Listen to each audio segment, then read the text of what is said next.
The most hardcore road-going GT in the AMG range, the R is a snarling, bellowing beast. Test driving it on track is a proper test of both machine and driver. Stunning engine response, not to mention exhaust note. Savage performance potential thanks to electronics and grip. Much more nimble than you'd ever expect. It piles on speed so quickly you need to reset your responses. It's a big car, so it can be intimidating for some drivers. The R will be like a caged lion on the street in Australia. Thundering into turn 1 at the deceptively named Bilsterberg driving resort, the 2017 AMG GT R is popping, crackling and snarling as I downshift under heavy braking before turning into the tight uphill hairpin.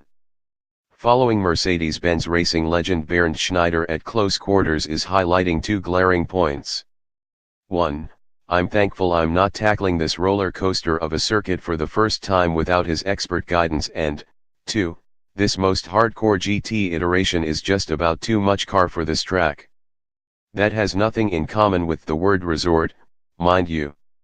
Bilsterberg is more roller coaster than racetrack, such is the scope of the elevation change, the blind crests, tight hairpins and buttocks clenching braking zones.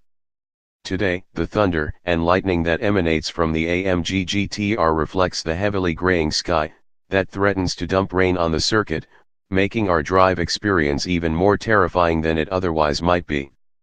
Thankfully, it doesn't rain. But, man, this circuit, and this car specifically, are a challenge.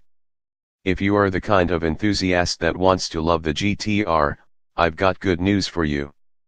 It's a beast that is easy to fall for all the right reasons. The power, the torque, the noise, and the epic way it piles on speed at the barest hint of throttle application. In the purest sense of turning a GT car into a track weapon, the R is right up there with the best, think GT3 in Porsche speak. The flip side, though, is that, in the current tradition of all AMG product, the GT-R is slightly unhinged, maniacal, a little nasty and a harsh taskmaster. In other words, you'll want to have some serious John Smalls to unwrap the outer limits of the GT-R's performance potential, on road or track. Of course, you can drive it sedately if you'd like, but why the hell would you? Schneider is laughing as we unseat ourselves after 3 hot laps around this ridiculously technical ribbon of tarmac carved into the German countryside outside Bad Dreiberg. Fun, he asks with the sly grin of a 5-time DTM champion and Bathurst 12-hour winner. I explain that following him is both an exercise in futility and a white-hot indication of why he's a race driver and I'm not. You're not as slow as you think, he says, clearly trying to manage my fragile ego. Schneider's grasp of this car is otherworldly, flat through corners, later on the brakes and earlier on the throttle than any mere mortal would think possible. He urges us to go faster, to better extract the maximum out of the semi-slick tires, give them a lap to warm up, then work them harder each lap thereafter to feel the outer limits of the chassis and the tires' adhesion. This is a scary circuit in a car like this, says Reinhold Renger, Schneider's partner in crime on this drive day and fellow Mercedes-Benz gun race driver. But you can have confidence in the GT-R around here. It's forgiving and it's easier to drive fast than you think. There's heavy artillery at play here.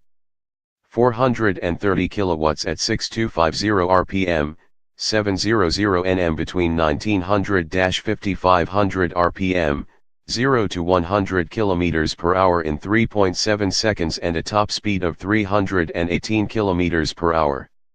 The R is the GT theory on a Mr. Olympia-style steroid program. The needle extends to the bodywork, the GT-R is low, fat, aggressive, and nasty from any angle. Styling is subjective and some of you won't like it, but that's fine. The GT-R looks exactly the way it needs to. Fit for purpose. You'd better believe it. The nose and headlight design tends to elicit the most controversy, and yet I think they beautifully accent the hardcore nature of this monster.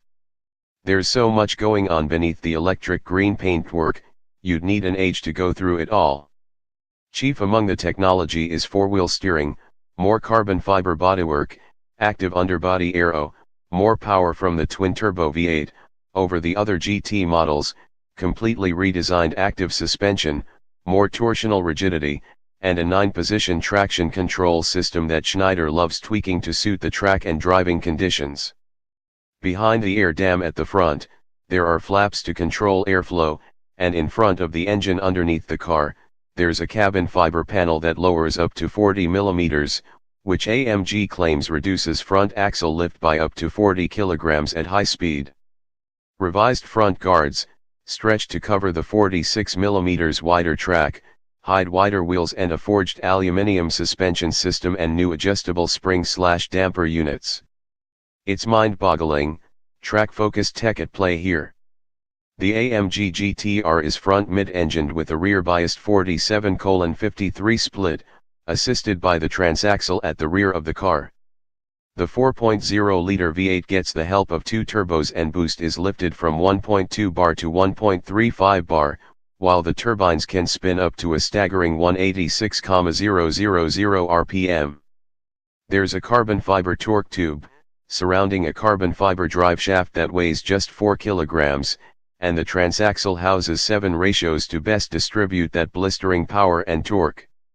I could ramble on all day: carbon fiber roof, carbon bracing, titanium exhaust, all new back axle, electromechanical actuators for the rear steering system, 15 kilograms lighter than the GTS, the list is seemingly endless.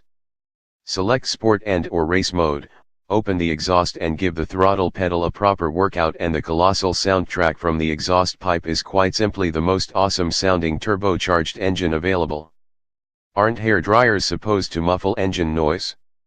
Not the bellowing hellfire generated by the AMG V8, this is as good as it gets. It's mighty under load and nasty as hell when you back off. If you had the means to buy it, you'd have to dig very deep to find reasons not to. The gurus recommend we do our first track session in sport and while letting the transmission change gears for us. The benefit here is we get to concentrate solely on the track. With the ESC tuned out a little, you can get the rear spinning if you want to, and the gear shift is sharp, without being savage. For my second and third sessions, I switch to race mode, and shift via the paddles. The ESC is still on, but it allows you to slide the GTR more, and steer into a slide before it decides whether or not you know what you're doing. The gear shift feels even more savage, accompanied by an explosion from the exhaust at each upshift. It's stupendously fast around a racetrack in the right hands, for a platform that historically isn't best suited to this discipline. Sure, it feels heavy and you're always aware you're threading a big car around a twisting ribbon of hot mix, but the steering is sharp, the balance beautiful, the brakes savagely effective, and the grip prodigious, such that you get faster and faster to the point you can't quite get your head around how rapidly you can drive the GTR. Oh, you get the sense that if you extended beyond the limits of your capability as a driver, the GTR would bite you, and bite nastily. The flip side of that though, is the fun you can have up to that fine line.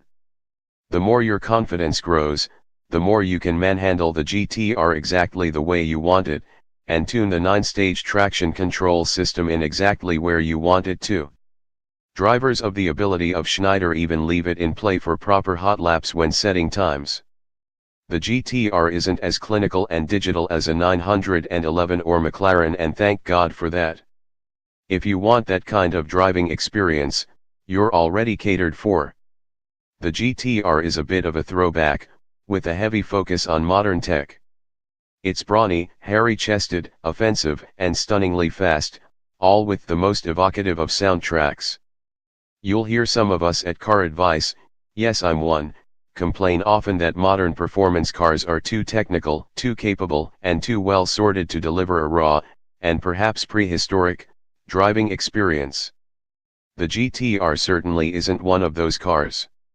It grabs you by the scruff of the neck, shakes your skull until your vision goes blurry, and almost chokes the life out of you.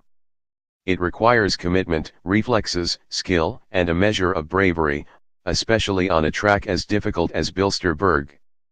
And that's what makes it so damn great. Driving the GTR at speed is an event. It's exactly what a seriously fast, seriously impressive car should be.